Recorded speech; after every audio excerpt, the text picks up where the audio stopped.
Big new developments at Reform UK. They've received a record £9 million donation, which is a significant sum, which is definitely going to support their campaign to become Britain's next government. Let's get reaction from Mark Longhi, who is a former Conservative MP and now a Reform UK supporter. Good morning, Mr. Longhi. Good morning, Mark. It's been a very long time. How are you? Well, I'm very well. It's great to have you back on the show. And who knows, maybe you'll be back in Parliament in a few years' time. What does this record £9 million donation tell us about where Reform are at the moment? Oh, so this is a huge endorsement of Reform UK from clearly a very wealthy individual who understands which way the political wind is blowing. This was a former Conservative donor who now sees the future of this country is with Reform. And he's clearly a real patriot, a true patriot who understands that we need to get our country back. And that's why he's investing so much. I believe it is a record donation, an all-time record donation, aside from, I believe, a gift in a will. So this is great for Reform and I believe great for the country. Yeah, that was my understanding. That's right. The highest donation from a living donor. And clearly that's going to go towards campaign funds. What do you make of this row between Nigel Farage and the BBC, who have pursued this issue of Mr. Farage's remarks that he may or may not have made whilst at school? Well, I think that trying to judge somebody based on what they said nearly 50 years ago by today's standards is in principle already a huge mistake. It has to be, because anybody, well, it's more than just a mistake, it's actually malicious, because you have to look into the motivation as to why they would want to do that. Nobody would judge anybody by today's standards based on what they said nearly 50 years ago. I'm sure all of us, if we are old enough to be at least, approaching our 60s or into our 60s now, if we examined our conscience, we would probably, all of us, consider that we probably said something homophobic, something racist, something, by today's standards. So, these accusations have come from somebody who has been examined and being seen to be politically motivated in what they are saying. Nigel has completely denied it. And in a press conference yesterday, I think it was, he actually asked the BBC for an apology for all of the output they put out at the same time as Nigel was alleged to have said these things. If you recall, the clips from Bernard Manning and other comedy stuff the BBC and even ITV were putting out was clearly wrong by today's standards, and therefore, why are these organisations being so hypocritical and two-faced about something? It's because they want to bring Nigel down, and that's the real issue here. It seems to be, doesn't it? Well, I've got a text from an unnamed listener who has messaged the show that disagrees and says, Mark, you are actually despicable. Yes, it does matter what Nigel said. Maybe not for you, and maybe you were not affected, but it does matter to many, and Nigel needs to apologise. How would you respond to that, Mr. Longhi? Well, I think in this country, I know that the Labour Party are doing everything it can to change our unwritten constitution and our democracy. It's clearly under attack. You are innocent until you are proven guilty. Nigel has denied saying those things. So I'm sorry, but if someone is making an accusation, the burden of proof is on the person making the accusation.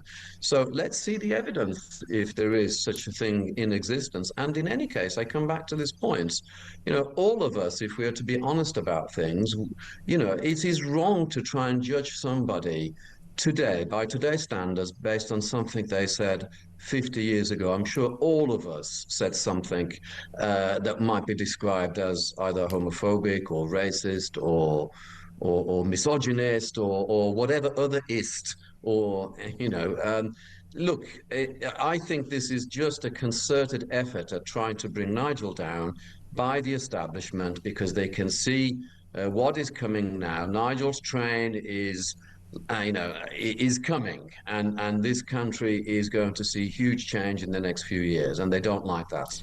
I spoke to your former colleague, Kevin Hollinrake, who of course is now the chairman of the Conservative Party. And I invited him to dismiss this story, this line of inquiry around Nigel Farage, because I said it doesn't really affect the lives of my viewers and listeners, that it's ultimately trivial. You'll never get to the bottom of it. He refused to do so, and lots of my listeners have actually messaged me about that. This from June, who says, "Good morning, Mark. Thank you, Kevin Hollinrake. You've just shown dirty politics is still alive and well." And another person, John in Staffordshire, has said, "Hi, Mark. Listening to Kevin Hollinrake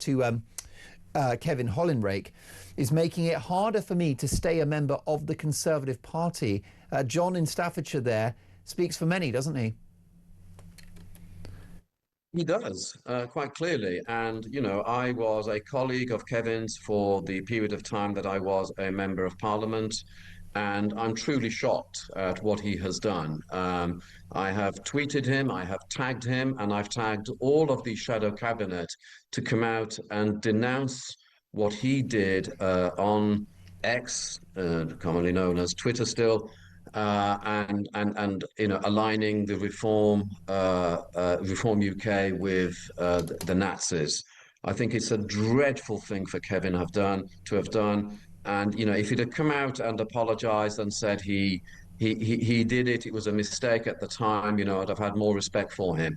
But I'd like to think that Kevin knows me, and I'd like him to look me in the eye and say, "Yes, Marco, I do believe you are a Nazi as well," because you know, I'm truly shocked to the core at what he has done. And for Kemi and others to just simply try and defend this inexcusable slur on all of those people that they are allegedly trying to win back to the Conservative Party by describing them as Nazis is just unbelievable. It's outrageous, it's disgusting, and you know, everybody knows that the moment you bring Hitler or the Nazi Party into any conversation, you need to be extremely careful as to what you do. So, you know, if it was just a moment and a lapse of judgment by Kevin, you know, I'd kind of get it, because I thought that at the core he was a good guy, but he's not done that. He's not apologized, and neither. I think it's only Suella Braverman who's come out and absolutely denounced what Kevin has done, and for Kemi herself to describe it as just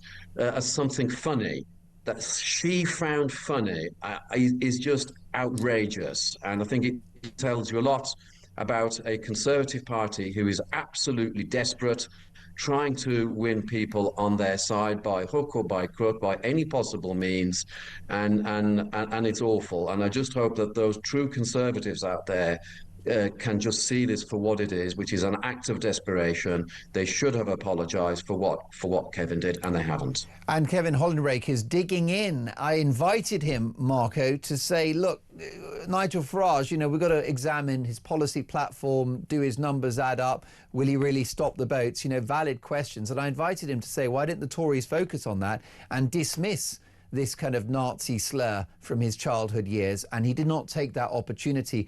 Jane has messaged the show, Marco, saying, "Good morning, Mark. Just listened to your interview with Kevin Hollinrake. If he thinks his observations about Nigel are going to turn people back to the Conservatives, he's as big an idiot as this government." And Bill says, "Mark, when will the left wokies ever learn? The more they try to discredit Farage on something alleged half a century ago, the more we will know the establishment are terrified, and the more we will support him and reform. Keep it up, establishment. It's going to backfire, isn't it?" Gaynor is in Leicestershire. Gaynor, you are in the company of myself and Marco Longhi, former Tory MP, now Reform UK supporter. How are you this morning? I'm absolutely marvellous in light of the things that are all occurring in the country, yeah. Gosh, we're going to hell in a handcart, aren't we? Do you care what Nigel Farage may or may not have said as a youngster? Absolutely not. I was an absolute cow when I was at school and into my late teens, but I've turned things around and I've stood for local council and everything. So no, don't care a hoot. It's about what he does now. Indeed. And I think you might have called us about Brexit, because this is the front page story in the Telegraph. Lammy breaks ranks on Brexit. The Deputy Prime Minister, David Lammy, says joining a customs union would boost growth. What do you think about that, Gaynor?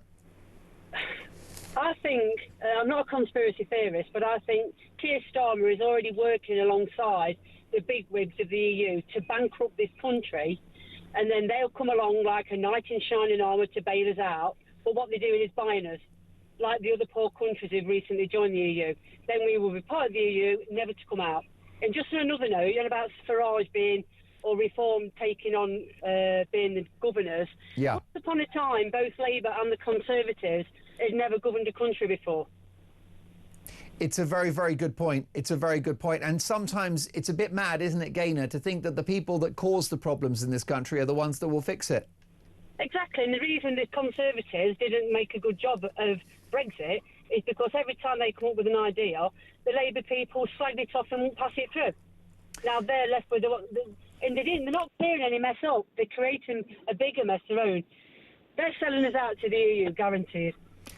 Gaynor, stay with us if you can, because a political row has blown up around the BBC and the Question Time show. An illegal immigrant featured in the selected audience of last night's Question Time show. Take a listen.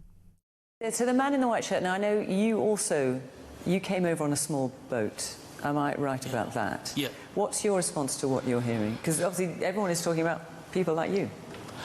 Well, let me say something first. I just want to clear that leaving the convention doesn't just affect the migrants. It would give ordinary people one less court,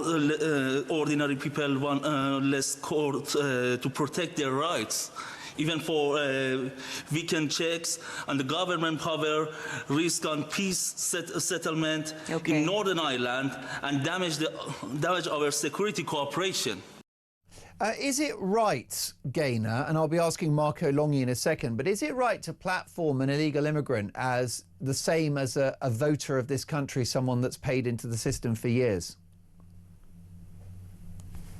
No, it's not. But the BBC, the British Buyers Company, will never change the colours. They've done this to try and get the political sway that the Labour's doing the right thing by letting them come in. You've got to think of the bigger picture. Another few years down the line, there's going to be probably 500,000 people, 2 million illegal immigrants in this country. And Labour's think they're going to vote Labour at the next elections. God hope it's sooner than later. But they won't be bothered. They're in there and they're converting us all to their said religion already. That's what's stocking all the supermarkets, prisons, schools are using halal meat without notifying us all.